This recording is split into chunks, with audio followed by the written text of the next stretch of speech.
오늘의 말씀은 이사야 49장 1절부터 13절까지 말씀입니다. 섬들아 내게 들으라. 먼 곳 백성들아 귀를 기울이라. 여호와께서 태에서부터 나를 부르셨고 내 어머니의 복중에서부터 내 이름을 기억하셨으며 내 입을 날카로운 칼같이 만드시고 나를 그의 손 그늘에 숨기시며 나를 갈고 닦은 화살로 만드사 그의 화살통에 감추시고 내게 이르시되 너는 나의 종이요 내 영광을 내 속에 나타낼 이스라엘이라 하셨느니라. 그러나 나는 말하기를 내가 헛되이 수고하였으며 무익하게 공연히 내 힘을 다하였다 하였도다. 참으로 나에 대한 판단이 여호와께 있고 나의 보응이 나의 하나님께 있느니라. 이제 여호와께서 말씀하시나니 그는 태에서부터 나를 그의 종으로 지으신 이시요 야곱을 그에게로 돌아오게 하시는 이시니 이스라엘이 그에게로 모이는도다. 그러므로 내가 여호와 보시기에 영화롭게 되었으며 나의 하나님은 나의 힘이 되셨도다. 그가 이르시되 내가 나의 종이 되어 야곱의 지파들을 일으키며 이스라엘 중에 보존된 자를 돌아오게 할 것은 매우 쉬운 일이라. 내가 또 너를 이방의 빛으로 삼아 나의 구원을 베풀어서 땅 끝까지 이르게 하리라. 이스라엘의 구속자, 이스라엘의 거룩한 이이신 여호와께서 사람에게 멸시를 당하는 자, 백성에게 미움을 받는 자, 관원들에게 종이 된 자에게 이같이 이르시되 왕들이 보고 일어서며 고관들이 경배하리니 이는 이스라엘의 거룩하시니 신실하신 여호와 그가 너를 택하였음이니라. 여호와께서 이같이 이르시되 은혜의 때에 내가 내게 응답하였고 구원의 날에 내가 너를 도왔도다. 내가 장차 너를 보호하여 너를 백성의 언약으로 삼으며 나라를 일으켜 그들에게 그 황무하였던 땅을 기업으로 상속하게 하리라. 내가 잡혀있는 자에게 이르기를 나오라 하며 흑암에 있는 자에게 나타나라 하리라.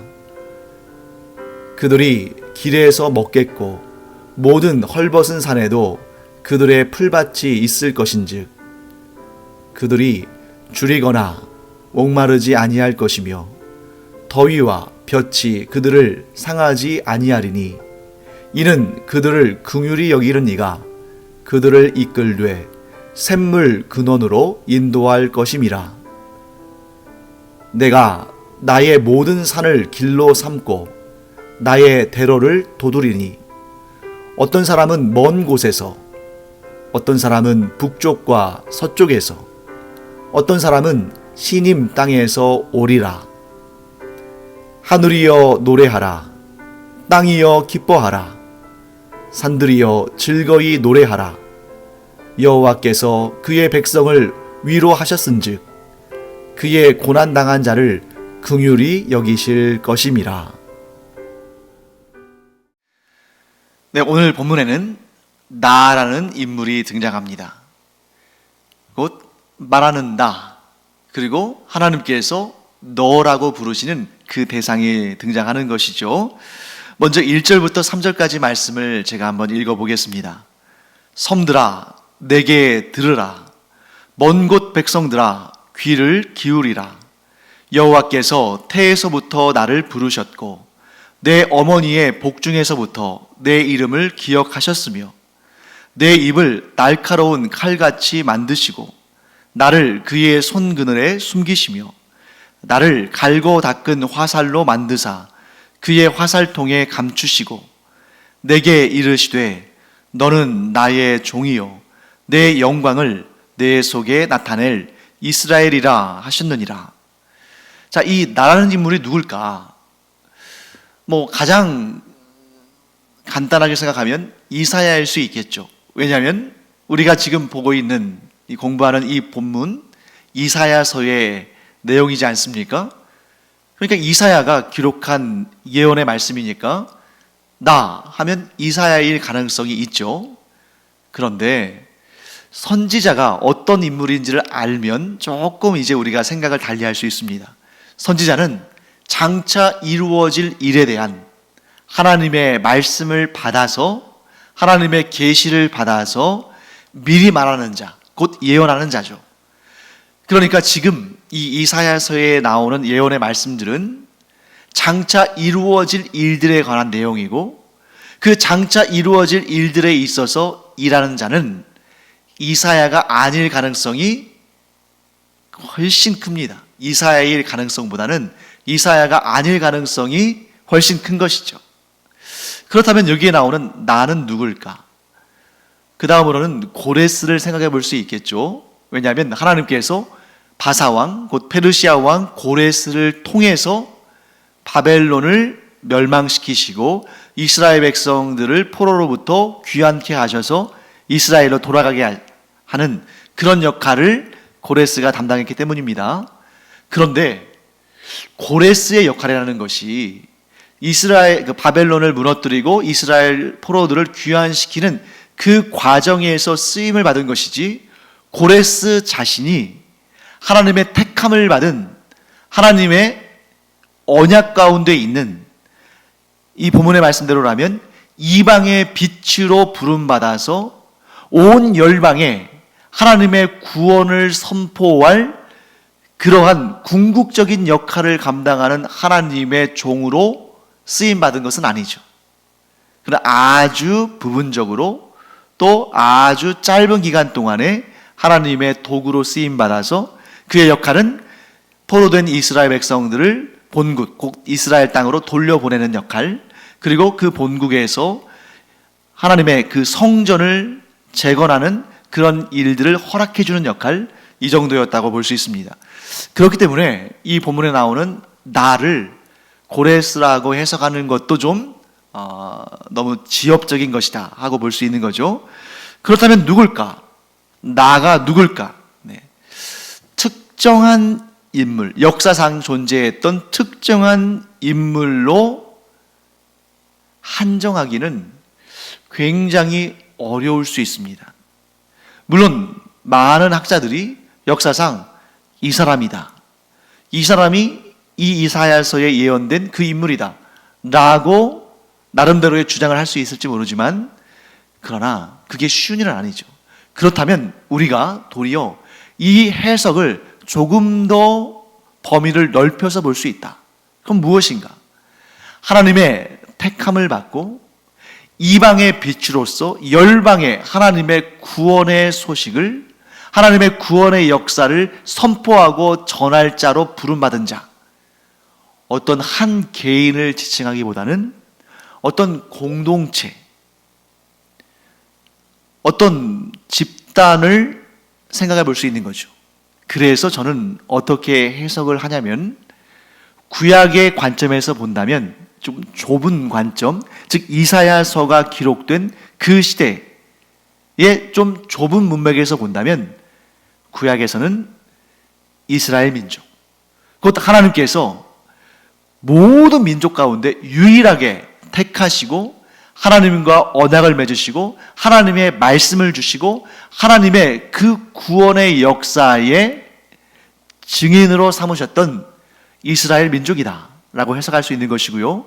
보다 궁극적으로 곧 전 인류의 전 역사에 해당하는 보다 넓은 차원에서, 넓은 문맥에서 본다면 하나님을 경외하는 자들, 특히 이 신약시대에는 예수 그리스도를 구주로 영접하고 하나님의 자녀가 된 이 그리스도인들이 그 역할, 곧 이방의 빛으로 부르심을 받고 땅 끝까지 구원의 복음을 증거하도록 하나님의 택함을 받은 우리 그리스도인이 바로 이 본문에 나오는 나와 같은 존재다 하는 것을 우리가 좀 알아볼 수가 있습니다.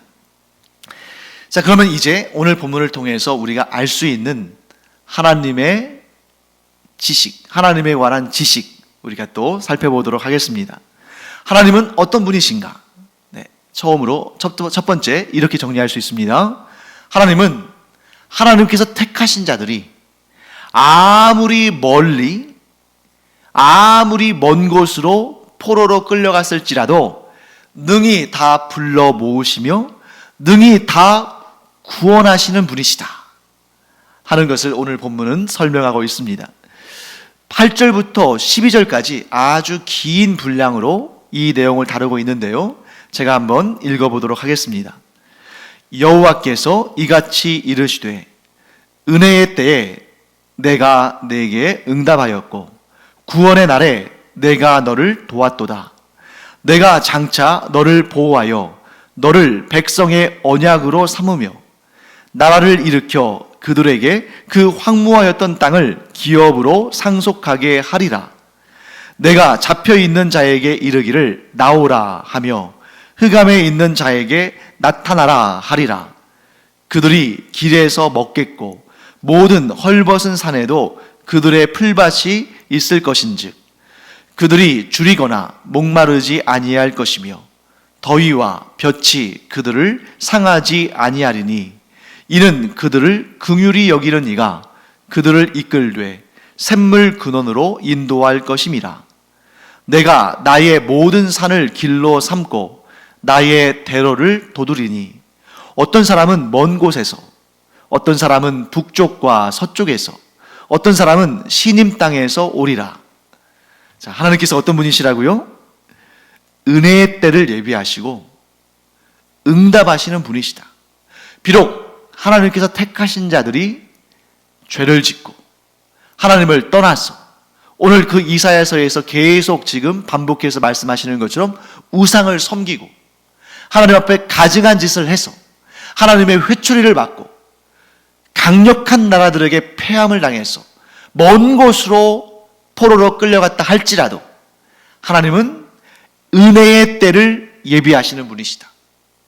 그래서 그 은혜의 때에 네가 나에게 부르짖을 때에 나는 너에게 응답할 것이다. 그리고 그 구원의 날에 나는 너를 도와서 너를 구원의 백성으로 내 구원의 능력을 경험하게 할 것이다. 뿐만 아니라 나는 너를 언약의 백성으로 삼아서 이 황무해진 땅을 기업으로 상속하게 하고 너를 통해 흑암에 있는 자들이 구원을 얻도록 인도할 것이다. 이렇게 말씀하시는 것입니다. 특히 이 12절 말씀을 보시면 이제 구체적인 지명들이 좀 등장하죠. 어떤 사람은 먼 곳에서, 어떤 사람은 북쪽과 서쪽에서, 어떤 사람은 시님 땅에서 오리라. 하나님께서 택하신 자들을 그 은혜의 때에 그 구원의 날에 불러 모으시는데 어떤 사람은 먼 곳에서 온다는 거예요. 자, 먼 곳이 어디를 지칭하는 것일까? 이 이사야서의 문맥에서 보면 지금 이 이스라엘 백성들을 끌고 간 먼 곳, 그 먼 곳이 어디입니까? 자, 이사야서를 우리가 지금 쭉 읽어보고 있기 때문에, 공부하고 있기 때문에 이 이스라엘 사람들을 끌고 간 그곳이 바벨론이라는 걸 알 수 있죠. 바벨론은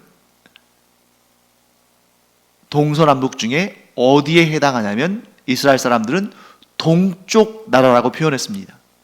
그러니까 이스라엘 사람들이 지금 포로로 끌려가 있는 그 동쪽 땅 바벨론으로부터도 하나님께서 그들을 인도하실 것이다.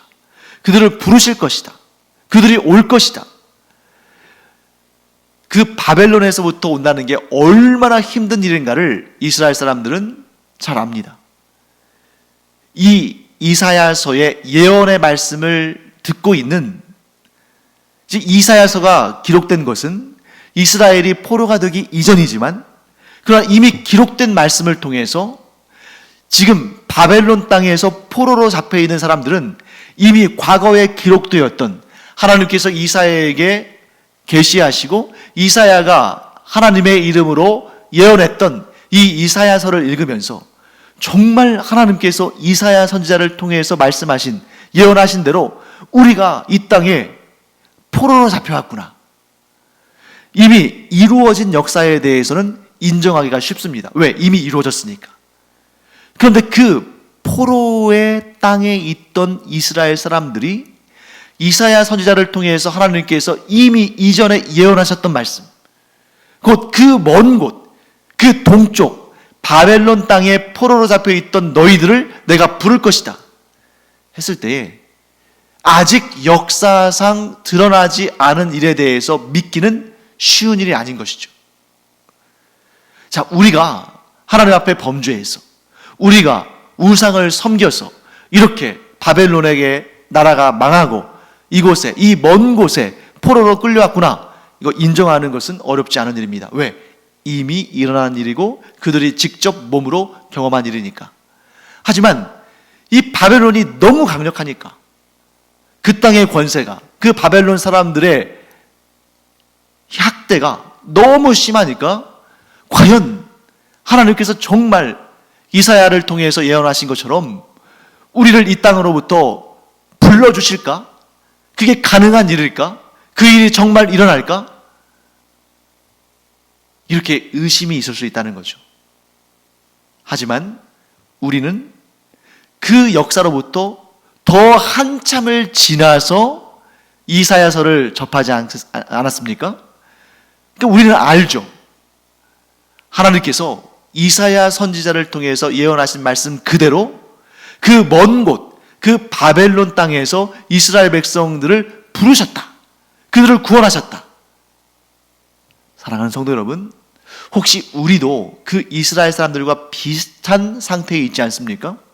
이미 일어난 일에 대해서는 하나님의 역사, 하나님이 하신 일이라고 고백하기는 하는데, 지금 나의 삶 가운데 아직 이루어지지 않은 일, 지금의 내가 경험하는 그런 고난과 어려움 가운데 하나님께서 나를 택하셨으므로 은혜의 때를 예비하시고 구원의 날을 예비하셔서 나를 다시 불러주시고 회복시키시고 구원하실 것이다. 이 말씀이 지금 이사야서에 기록되어 있는데, 그 하나님을 내가 공부하고 또 알게 되었음에도 불구하고 실제 나의 삶에서 아직 하나님의 구원의 역사가 일어나지 않았을 때에는 그 하나님, 나에게 약속하신 하나님에 대해서는 별로 기대하지 않고 온전히 믿지 못하고 여전히 두려움과 걱정과 염려와 고생하는 가운데 있는 것은 아닌가? 하나님을 우리가 온전히 믿는다면 여전히 상황이 호전되지 않고 여전히 고통과 시련이 남아있는 그 상태 가운데서도 우리는 하나님의 약속을 신뢰함으로 기뻐할 수 있고 감사할 수 있어야 되는데, 과연 나의 삶이 그런 믿음의 삶으로 살아가고 있는가? 사랑하는 성도 여러분, 하나님의 말씀은 반드시 이루어지고 하나님의 약속은 반드시 성취되는 줄 믿습니다. 설령 지금 아직 내 눈앞에 그 증거들이 보이지 않는다 할지라도 하나님께서 약속하신 내용은, 하나님께서 언약하신 내용은 반드시 이루어진다. 그러면 이 본문의 말씀에 이 구원과 회복에 대한 메시지가 2600년 전에 그 이스라엘 사람들에게 일어난 일이지 2500년 전에 그 유다 사람들에게 일어난 일이지 나하고는 관계없는 일 아닌가? 네, 그렇게 생각하면 성경의 예언의 말씀을, 하나님의 말씀을 굉장히 잘못 이해하고 있는 것입니다. 제가 예언서에 대해서 설명드릴 때에 계속 반복해서 말씀을 드리고 있죠. 예언서의 그 예언의 내용들은 그 예언서가 주어진 그 당대의 역사의 구체적인 응답으로 성취되는 그런 부분이 분명히 있습니다. 그것이 1차적인 응답입니다. 하지만 하나님의 말씀이 만일 그 1차적인 응답으로 끝난다면 성경을 기록하실 필요가 없는 거예요. 그 당대의 예언의 말씀을 전하면 끝이죠. 그런데 왜 하나님께서 그 예언의 말씀이 기록되게 하시고 그 기록된 말씀을 오늘날 우리까지 읽게 하시는가? 더 더 넓은 차원의 응답과 역사가 이루어지기 때문입니다. 곧 성경 66권에 있는 모든 말씀들은 이미 과거의 1차적인 독자들에게 주어진 말씀이지만 오늘날 우리에게도 우리의 상황 속에서도 우리의 역사 가운데서도 우리의 현실 가운데서도 여전히 동일하게 역사하시고 일하시고 능력을 베푸시는 하나님이 지금도 우리를 위해서 일하신다는 이 사실을 알려주시기 위해서 오늘날 우리에게도 성경이 주어진 것입니다. 하나님의 계시의 말씀이 주어지신 것입니다.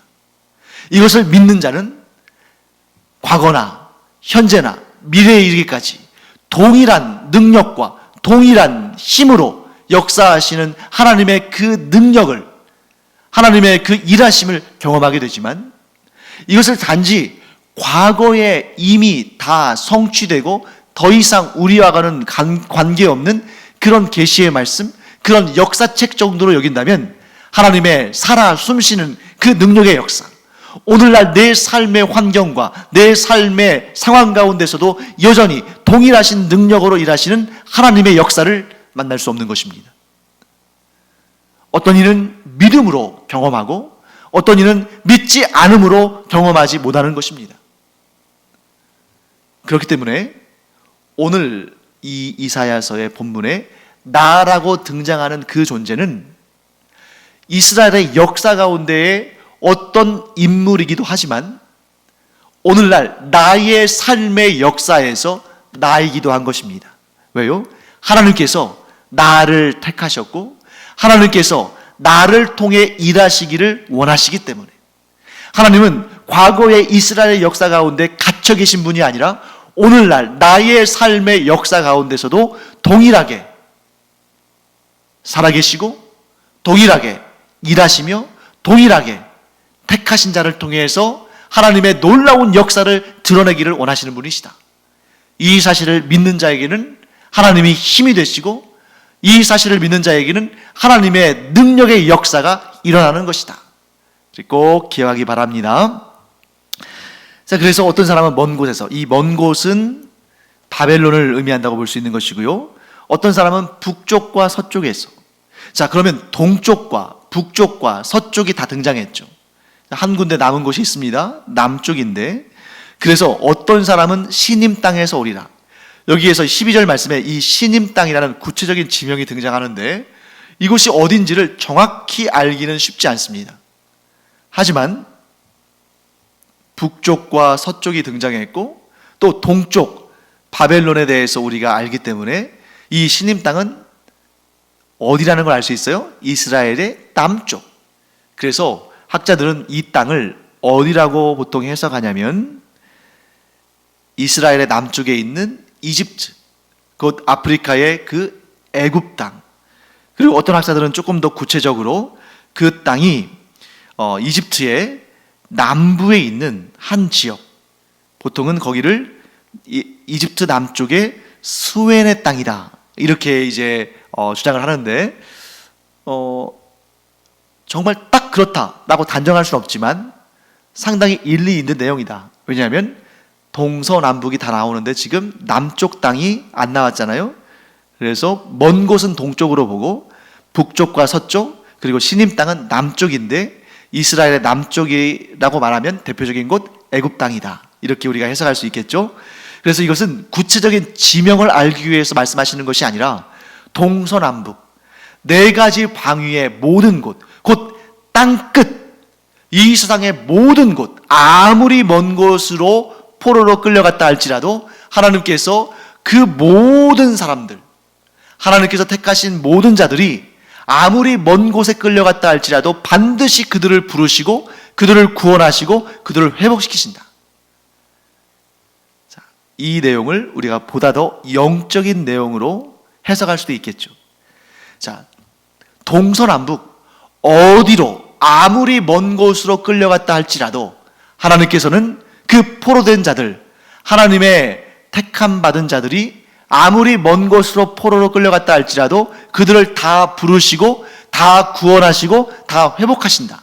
이 말씀은 아무리 강한 세력에 의해서 포로가 되었다 할지라도, 곧 죄와 사망의 권세에 포로가 되어서 나는 다시는 구원받지 못할 것이다, 나는 도무지 이 권세에서 풀려날 수 없다, 나는 그런 절망적인 상황 가운데 있다 할지라도 하나님께서 그를 택하셨다면 그 죄와 사망의 권세로부터 하나님께서 건져내시고 그를 불러 모으시고 그를 구원하시고 그를 회복하신다, 이렇게 말씀하시는 것입니다. 단 한 가지의 조건만 필요한 것이죠. 하나님을 나의 구원자요, 하나님을 나의 하나님으로 섬긴다면, 곧 어떤 우상이나 어떤 존재도 하나님으로 삼지 아니하고 유일하신 하나님만을 내가 믿음으로 나의 주님으로 섬기며 산다면 죄와 사망의 권세가 그를 주장할 수 없다. 아무리 먼 곳으로, 아무리 강한 권세에 포로가 되었다 할지라도 믿음으로 하나님을 나의 왕으로, 하나님을 나의 구원자로 모시는 자는 반드시 하나님의 구원을 얻게 된다 하는 것을 말씀하고 있는 것입니다. 자, 그러면 하나님은 그렇게 믿음으로 하나님께로 나온 자에게 어떤 역사를 경험하게 하시는가? 오직 하나님만 섬기는 자, 그 절망적인 상황 가운데서도 하나님을 의지하고 하나님께 나온 자에게 하나님은 어떻게 하시는가? 7절과 13절 말씀에서 우리가 그 답을 찾게 됩니다. 7절, 이스라엘의 구속자, 이스라엘의 거룩한 이이신 여호와께서 사람에게 멸시를 당하는 자, 백성에게 미움을 받는 자, 관원들에게 종이 된 자에게 이같이 이르시되 왕들이 보고 일어서며 고관들이 경배하리니 이는 이스라엘의 거룩하시니 신실하신 여호와 그가 너를 택하였음이니라. 13절 말씀도 볼까요? 하늘이여 노래하라, 땅이여 기뻐하라, 산들이여 즐거이 노래하라. 여호와께서 그의 백성을 위로하셨은즉 그의 고난당한 자를 긍휼히 여기실 것임이라. 복음의 말씀이 선포되는 것입니다. 아무리 고통당하고 아무리 멸시를 당하고 아무리 도무지 나는 여기에서 헤어나올 수 없을 것 같다 하는 그런 절망 가운데 있을지라도 하나님께서 택하시면 왕들이 그를 보고 일어서며 고관들이 경배하는 그 놀라운 역사를 경험하게 된다. 우리가 아무리 죄와 사망의 권세 아래 사로잡혀 있어도 하나님께서 우리를 택하셨으면, 우리가 하나님을 구원자로 믿음으로 말미암아 하나님께서 우리를 택하시면 그 죄와 사망의 권세가 우리를 가둬둘 수 없고 오히려 우리를 보고 일어서고 우리에게 경배하는 그런 놀라운 역사를 우리가 보게 된다. 그러므로 우리는 기뻐하고 즐거워하고 감사해야 됩니다. 왜 그렇습니까? 13절 말씀처럼 여호와 하나님께서 그의 백성인 우리를 위로하셨다. 하나님께서 고난당한 자를 긍휼히 여기신다. 사랑하는 성도 여러분, 지금 이 순간에도 고난 가운데 계시는 분이 계실 수 있습니다. 절망과 시련 가운데 계시는 분도 아마 계실 것입니다. 또한 지금은 아니지만 이전에 그 고통과 절망과 그 문제들 가운데 너무나 깊은 절망에 빠져서 아직도 그 절망의 그늘에서 온전히 다 빠져나오지 못한 분도 계실 수 있습니다. 그러나 이 말씀을 꼭 기억하시기 바랍니다. 우리가 고난 가운데서 새 힘을 낼 수 있는 가장 좋은 방법은 우리가 평소에 하나님에 대한 지식을 온전히 가지고 있는 일입니다. 우리가 오늘 배우는 이 하나님에 대한 지식이 고난과 절망 가운데 우리를 건져내 줄 겁니다. 그 우리를 고난과 절망 가운데 건져내어 주는 그 하나님에 대한 지식이 무엇인가? 바로 이 13절 말씀에 나오죠. 하나님께서는 고난 가운데 있는 하나님의 택하신 자, 곧 하나님의 백성을 위로하신다. 하나님은 고난당한 자를, 하나님의 백성이, 하나님의 자녀가 고난당할 때에 긍휼히 여기신다. 그래서 우리를 그 고난과 그 고통 가운데 내버려 두지 않으시고, 하나님은 반드시 하나님의 백성들을 긍휼히 여기셔서 위로하시고 불러내시고 세워주시고 구원하신다. 이 사실을 꼭 기억하시기 바랍니다.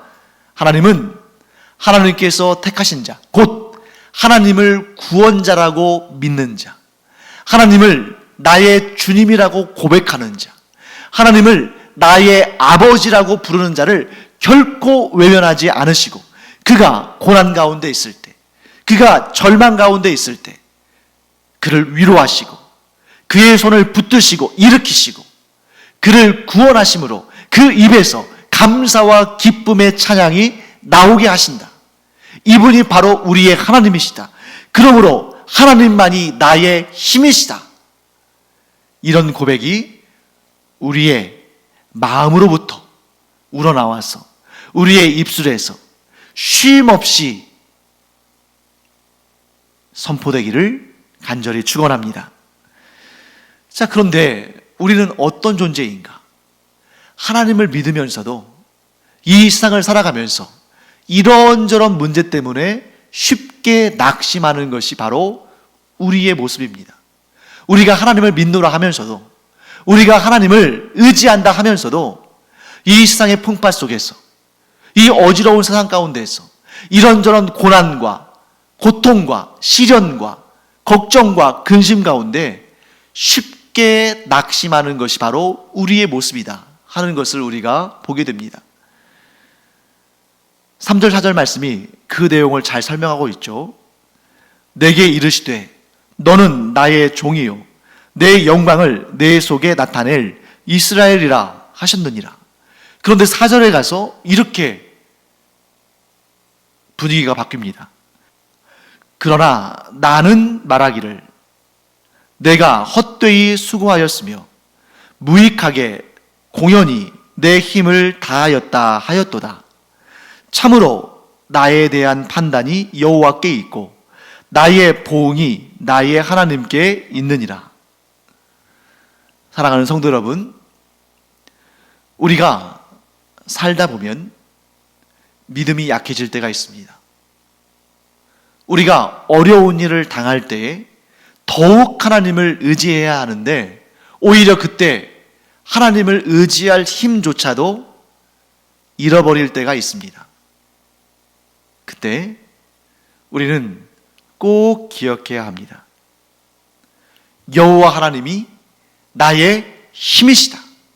비록 나는 절망하기 쉽고 비록 나는 낙심하기 쉬운 자이지만 그 절망 가운데서도 그 낙심한 가운데서도 나의 힘은 오직 하나님뿐이시다. 나를 택하신 하나님께서 나의 힘이시다. 나를 부르신 하나님께서 나의 힘이시다. 나를 구원하시는 하나님께서 오직 하나님만이 나의 힘이시다. 우리가 이렇게 믿음으로 고백할 때에 우리는 그 절망과 그 낙심 가운데 일어설 수 있습니다. 하지만 내가 나의 힘으로, 나의 지식으로, 나의 지혜로 내가 펼쳐놓은 그런 인적인 네트워크 가운데 그 힘을 빌어서 일어서려고 하면 도무지 일어설 수 없습니다. 일어선 듯 하다가 또 넘어지고 또 일어선 듯 하다가 또 넘어지는 그런 절망적인 상태에 놓일 수밖에 없는 것입니다. 하지만 우리가 어떠한 상황에서도 오직 여호와 하나님만이 나의 힘이시다. 오직 나를 이 상황 가운데서 일으키시고 나를 구원하실 분은 오직 하나님뿐이시다. 이렇게 힘차게 외칠 때에 바로 그 자리에서 우리는 하나님의 손을 붙들고 일어설 수 있는 것입니다. 5절, 6절에 하나님께서는 이렇게 말씀하십니다. 이제 여호와께서 말씀하시나니 그는 태에서부터 나를 그의 종으로 지으신 이시요 야곱을 그에게로 돌아오게 하시는 이시니 이스라엘이 그에게로 모이는도다. 그러므로 내가 여호와 보시기에 영화롭게 되었으며 나의 하나님은 나의 힘이 되셨도다. 그가 이르시되 내가 나의 종이 되어 야곱의 지파들을 일으키며 이스라엘 중에 보존된 자를 돌아오게 할 것은 매우 쉬운 일이라. 내가 또 너를 이방의 빛으로 삼아 나의 구원을 베풀어서 땅 끝까지 이르게 하리라. 아멘. 우리가 나의 힘으로 살기로 작정하면 반드시 쓰러집니다. 하지만 나의 힘이 되신 여호와 하나님의 그 힘으로 살기로 작정하면 우리는 어떠한 상황과 환경 가운데서도 결코 넘어지지 않고 쓰러지지 않습니다. 아니 혹여라도 넘어지고 쓰러진다 할지라도 그 믿음이, 나의 힘이신 나의 하나님을 믿는 그 믿음이 우리를 일으키게 될 것입니다. 우리는 하나님의 자녀로 부르심을 받은 자들입니다. 하나님께서 우리를 택하셨습니다. 하나님께서 우리를 택하실 때 우리의 힘을 보고 우리의 지식을 보고 우리의 지혜를 보고 택하신 것이 아니라 우리가 하나님만을 의지하는 그 믿음을 보시고 우리를 택하신 것입니다. 그때 우리는 내 힘과 내 능력으로 살리라 한 자들이 아니라 하나님의 힘과 하나님의 능력으로 살리라 하고 선포하는 하나님의 자녀가 된 것입니다. 그렇기 때문에 나의 힘은 하나님으로부터만 나온다 하는 자가 세상을 이끌어가는 하나님의 능력 있는 일꾼이 될 것입니다. 나의 힘으로 살려고 하다 보면, 나의 능력으로 살려고 하다 보면 낙심할 수밖에 없습니다. 절망할 수밖에 없습니다. 왜요? 나보다 힘센 자가, 나보다 능력 있는 자가 얼마든지 있거든요. 그러나 하나님보다 힘 있는 자는, 하나님보다 능력 있는 자는 그 어디에도 없습니다. 그러므로 내가 하나님의 힘으로 살아간다고 작정하는 그 순간 우리를 대적할 자는 아무도 없고 우리를 무너뜨릴 자도 아무도 없고 우리를 사망으로, 우리를 절망으로 밀어버릴 자가 없는 것입니다. 사랑하는 성도 여러분, 그러므로 나의 힘이 되신 여호와, 나의 능력이 되신 여호와 하나님만을 의지하여 이 세상을 살아가므로 구원의 능력을 경험하고 구원의 빛을 열방에 비추는 하나님의 그 능력 있는 종으로, 능력 있는 자녀로 쓰임받는 우리 모두가 되기를 간절히 축원합니다. 기도하겠습니다. 하나님, 주님의 은혜를 감사드립니다. 비록 저희는 힘이 없고 능력이 없지만 내 힘으로 살아가는 인생이 아니라 하나님의 힘으로, 하나님의 힘을 의지하여 살아가는 하나님의 자녀들이 되기를 원합니다. 저희를 통해서 이 구원의 복음이, 이 능력의 복음이 열방에 선포되어지게 하여 주시옵소서. 감사드리며 예수님의 이름으로 축복하며 기도합니다. 아멘.